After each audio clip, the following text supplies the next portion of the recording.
Your cholesterol's high, your doctor's talking pills. But what if you could lower it naturally with real science-backed habits that actually work? No fads, no fake fixes, just 7 proven changes that help reduce LDL, raise HDL, and support your heart long term. Most people don't even know these habits exist, or they're doing them wrong. In this video, we'll break down exactly what works and what doesn't. Eat more soluble fiber. If there's one natural habit with decades of solid science behind it, it's this. Soluble fiber lowers cholesterol. And not just by a little, soluble fiber works like a sponge in your digestive tract. It binds with bile, a substance your body uses to digest fat, and helps remove it through waste. Because bile is made partly from cholesterol, this forces your liver to pull more cholesterol out of your blood to make more bile. The result? Lower LDL. This isn't theoretical. Clinical trials and major meta-analyses, like the ones published in the American Journal of Clinical Nutrition, show that increasing soluble fiber can reduce LDL cholesterol by 5 to 10% without any medication. The problem? Most people aren't even close to getting enough. The average person eats less than half of the fiber they should, while the American Heart Association recommends 25 to 30 grams of total fiber a day, at least 5 to 10 grams of that coming from soluble fiber. Most diets fall dramatically short. And the best sources of soluble fiber aren't exotic or expensive. Think of hearty foods like oats, beans, lentils, apples, and berries. These aren't just good for you. They're foods most people recognize, but don't prioritize. Even vegetables like Brussels sprouts and sweet potatoes contribute significantly. Oats in particular deserve a spotlight. They contain beta-glucan, a unique type of soluble fiber that's especially effective at lowering LDL. Eating about 1.5 bowls of cooked oatmeal a day provides enough beta-glucan to make a real difference in cholesterol levels. Beans and lentils add even more value. Not only are they rich in soluble fiber, but they also support blood sugar regulation and feed beneficial gut bacteria, which indirectly support heart health too. Even small tweaks can go a long way. Swapping your morning cereal for steel-cut oats topped with berries and flaxseed, replacing white rice with lentils or quinoa, adding apple slices and almond butter to your snack routine. These aren't drastic changes, they're smarter choices. And while fiber supplements like psyllium husk can help, whole foods bring much more to the table: antioxidants, phytonutrients, vitamins, and minerals that can't be replicated in a powder. Just go slow. If your current fiber intake is low, ramping up too quickly can lead to bloating or discomfort. Add one high-fiber food at a time, and make sure you're drinking enough water to help fiber move through your system smoothly. And if you're already on cholesterol-lowering medication, fiber can make your treatment plan even more effective. It's simple, affordable, and it works, sometimes even better than expected. For many people, cholesterol starts to drop just by changing what's on their plate. Daily movement. When people think about lowering cholesterol, they usually start with diet. Food takes the spotlight. But what often gets missed, and what science clearly supports, is that daily movement can be just as powerful. You don't need to become a marathon runner. You don't need a gym membership or a 90-day program. What your heart needs is consistent, intentional movement every day. It's the cumulative effect that matters. When you move, even something as simple as a brisk walk, your muscles activate enzymes that help pull LDL cholesterol out of the bloodstream and carry it to the liver for breakdown. At the same time, your body starts producing more HDL, the good cholesterol, which acts like a cleanup crew for your arteries. It's a double win. And this doesn't require extreme effort. Research shows that just 30 minutes of moderate activity a day, think walking at a good pace, dancing, biking, or even raking leaves, can improve cholesterol levels. What's even more encouraging is that these benefits show up even if you don't lose weight. Movement improves your insulin sensitivity, reduces inflammation, and enhances the function of your blood vessels, all key factors in cholesterol regulation. In fact, for some people, improving circulation and blood sugar control through exercise can move their cholesterol numbers faster than any diet change alone. If you're already active, great, just keep going. But if you've been sedentary, start small. Take a short walk after meals. Do a few squats or stretches in the morning. Use movement as a break instead of scrolling your phone. It's not about doing everything at once, it's about building momentum. And don't underestimate how good it makes you feel. Regular movement improves mood, sharpens focus, and helps you sleep better. That positive feedback loop makes it easier to keep going. The trick is to make movement a part of your day, not something you do only when you have time. You don't have to be perfect, you just have to be consistent. Because every time you move, you're not just burning calories or building muscle. You're literally helping your heart stay clear, strong, and protected. Cut trans fats completely. If there's one type of fat that's universally harmful to your heart, it's trans fats. These artificial fats were created to extend the shelf life of processed foods, but they also shorten the lifespan of your arteries. Unlike saturated fats, which are still debated in some circles, trans fats have zero redeeming qualities. They raise LDL cholesterol, lower HDL, promote inflammation, and increase the risk of clogged arteries and heart attacks all at once. The damage is so severe that many countries have banned them outright, including the US. But here's what most people don't realize. Trans fats are still sneaking into your food. Food companies are allowed to list 0 grams trans fat on the label as long as there's less than half a gram per serving. That means a food can legally claim to be trans fat free, even if it contains some, and if you eat more than one serving, which most people do, it adds up quickly. That's why the real clue isn't in the numbers, it's in the ingredients. If you see the words partially hydrogenated oils on a label, that product contains trans fat. No matter what the front of the box says. These oils are commonly found in frozen pizza, non-dairy creamers, microwave popcorn, packaged desserts, and some peanut butters. Even certain restaurant fryers still use oils that contain trace amounts. It's not always obvious, and that's what makes it dangerous. Cutting out trans fats has an almost immediate benefit. Studies show that within weeks of removing them, people see improved LDL and HDL ratios, reduced triglycerides, and lower markers of systemic inflammation. And the fix is simpler than you might think.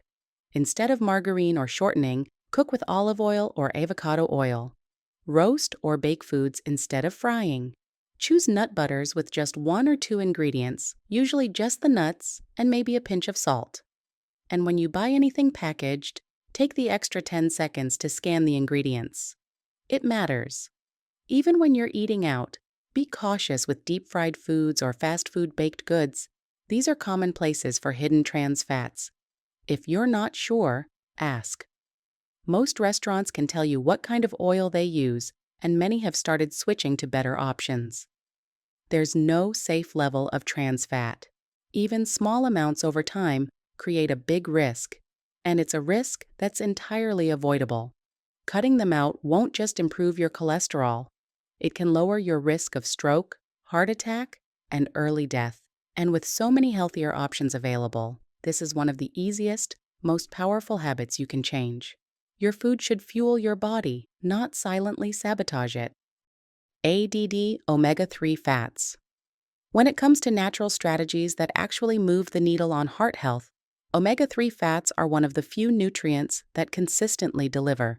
They're not just healthy fats in the vague sense. They play a direct role in lowering triglycerides, improving HDL cholesterol, and calming the silent inflammation that leads to plaque buildup in your arteries. The science backs this up again and again, especially when it comes to 2 specific types of omega-3s, EPA and DHA. These are found in fatty fish like salmon, sardines, mackerel, and anchovies. And if you've ever wondered whether fish really helps your heart, the answer is a clear yes.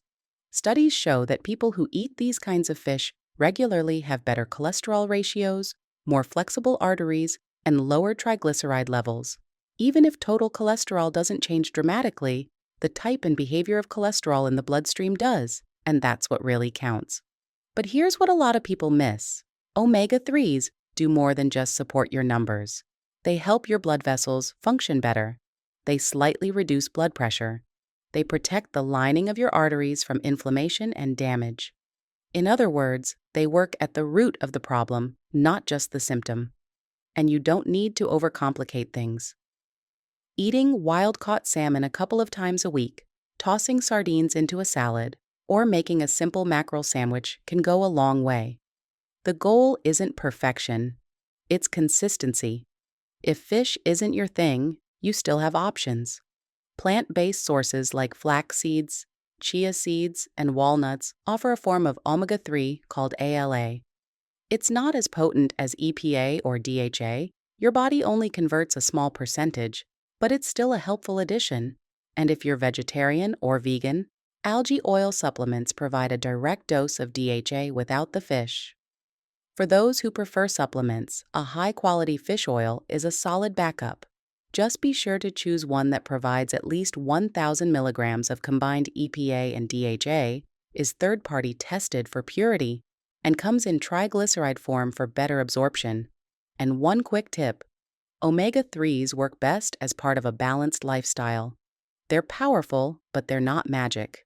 Combine them with other healthy changes, and they can significantly reduce your cardiovascular risk, even if you're not on medication. So whether it's a grilled salmon dinner, a spoonful of flaxseed in your smoothie, or a clean supplement, building omega-3s into your daily life is one of the most strategic habits you can adopt. Because sometimes, what you add to your plate can protect your heart even more than what you take away. Improve sleep quality. It's easy to think of sleep as something separate from heart health, like it only matters for energy or mood, but your body doesn't see it that way. In fact, poor sleep can directly raise your cholesterol and increase your risk of heart disease, even if everything else in your routine looks healthy. And the science is clear. Studies published in journals like Sleep and the European Heart Journal show that people who consistently sleep less than 6 hours a night have higher LDL, lower HDL, and more inflammation in the body. Not to mention higher rates of insulin resistance, which makes it harder to process fats and sugar, both linked to high cholesterol. But it's not just about how long you sleep. Sleep quality matters just as much. Tossing and turning, waking up frequently, or having unrefreshing sleep all interfere with the body's repair processes. During deep sleep, your liver processes cholesterol, your blood vessels recover from daily stress, and your hormones regulate, including cortisol, which can spike cholesterol if chronically elevated. When sleep suffers, so do these systems, silently but powerfully. So if you're doing all the right things, eating better, moving more, managing stress, and your cholesterol still isn't budging, it might be time to look at how you're sleeping. Start by building a consistent sleep-wake schedule, even on weekends. Your circadian rhythm depends on rhythm, and irregular patterns throw everything off, including cholesterol metabolism. Avoid screens an hour before bed. The blue light delays melatonin, your body's sleep hormone. Dim your lights, use night mode, or try amber glasses in the evening if needed. Create a wind-down ritual, light stretching, reading, meditation, or even journaling to unload the mental clutter before you hit the pillow. Caffeine can be sneakier than people think. Even if you don't feel wired, it may still disrupt deep sleep. Try cutting it off by early afternoon, and watch alcohol. While it might help you fall asleep faster, it reduces REM sleep and can lead to middle-of-the-night wake-ups and next-day fatigue. That combination raises stress hormones, which can affect your lipid profile too. If you snore, gasp, or wake up feeling exhausted, even after a full night, it might be worth getting tested for sleep apnea, which is a major and underdiagnosed contributor to high cholesterol and cardiovascular disease. Better sleep isn't just about feeling more rested. It's about creating the internal conditions your body needs to restore balance, reduce inflammation, and regulate everything from blood sugar to blood fats. And the best part? Sleep is free. It doesn't require supplements, special equipment, or another program to follow. Just some adjustments, a bit of awareness, and a commitment to let your body do what it's wired to do: heal. Lower sugar intake. When you think about cholesterol, sugar probably isn't the first thing that comes to mind. But here's what most people don't realize. Eating too much sugar can raise your cholesterol, even if you never touch fried food. It's not just fat that causes trouble. Excess sugar, especially from processed foods, sugary drinks, and refined carbs, spikes your insulin, promotes fat storage, and triggers inflammation throughout the body. Over time, that creates the perfect storm for high LDL, high triglycerides, and low HDL, the exact combination doctors worry about most. And it's backed by science. A study published in JAMA Internal Medicine found that people who got more than 25% of their daily calories from added sugars were more than twice as likely to die from heart disease compared to those who kept sugar under 10%. But even beyond cholesterol, sugar does damage at a deeper level. It affects your liver, which is where cholesterol is made and broken down. Too much sugar, especially fructose, overloads the liver, leading to fat buildup, insulin resistance, and increased production of VLDL, a precursor to bad LDL. It also promotes small, dense LDL particles, the kind more likely to get trapped in artery walls and form plaque. And if you've been told your triglycerides are high, sugar is almost always part of the problem. Reducing sugar is one of the fastest ways to bring triglyceride levels down, sometimes within weeks. So how much sugar is too much? The American Heart Association recommends no more than 25 grams, 6 teaspoons, per day for women and 36 grams, 9 teaspoons, for men. But the average adult consumes more than double that, often without realizing it. You don't have to cut out sugar entirely, but awareness is everything. Start by cutting back on the obvious stuff: soda, energy drinks, sweetened coffee, and packaged snacks. Then look closer: sugar hides in salad dressings, yogurt, sauces, even healthy granola bars. Read labels. Ingredients like corn syrup, dextrose, maltose, and cane juice are all sugar in disguise. Focus your meals around whole, unprocessed foods. Cook more at home, and if you need something sweet, go for fruit. The fiber slows down sugar absorption and gives your body nutrients, not just a rush. And don't forget, refined grains act just like sugar in your bloodstream. White bread, pastries, crackers, they spike your blood sugar, then crash it. That roller coaster increases inflammation and worsens cholesterol over time. Cutting sugar doesn't mean cutting joy. It means cutting what's silently pushing your cholesterol higher. And once you start, your taste buds change. You'll crave less. You'll feel better. Your blood work will reflect it. Your heart will thank you, not just later, but soon. Practice intermittent fasting. There's a lot of hype around intermittent fasting, and a lot of confusion too. But when it comes to cholesterol and heart health, the science behind it is surprisingly solid. Intermittent fasting isn't about starving yourself or skipping meals to lose weight fast. It's about giving your body structured windows of time to rest from digestion. And in that time, powerful metabolic changes take place. Studies show that intermittent fasting can reduce total cholesterol, lower LDL, raise HDL, and significantly decrease triglycerides, especially in people dealing with metabolic syndrome or insulin resistance. Here's why it works. When you fast, your insulin levels drop, and that's a big deal because high insulin makes it harder for your body to burn fat and manage cholesterol properly. Lower insulin means your body can access stored fat more easily, reduce inflammation, and improve the way your liver processes cholesterol.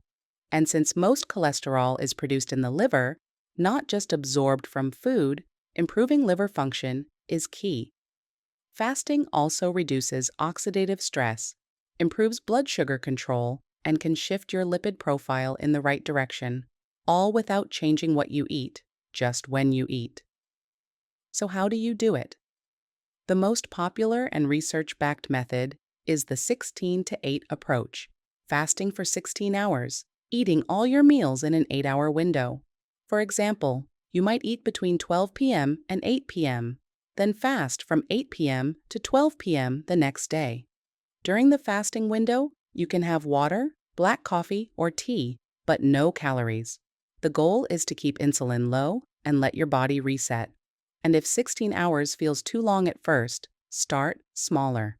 A 12-12 split, like 8 a.m. to 8 p.m., is still beneficial, and you can build from there. What matters most is consistency. But don't confuse fasting with skipping nutrition. The quality of your food during your eating window matters. Focus on fiber, healthy fats, lean protein, and whole foods, not just fitting in a meal within a time slot. Also, fasting isn't for everyone. If you have a history of disordered eating, are pregnant, or have certain medical conditions, check with a doctor before trying it. And remember, fasting doesn't have to be rigid. Some people fast 5 days a week. Others follow a flexible pattern that fits their lifestyle. The beauty of intermittent fasting is its simplicity. No tracking, no measuring, no complicated routines, just structure. And for many, that structure gives their metabolism the reset it's been waiting for. Your body knows how to heal. Sometimes it just needs the space to do it.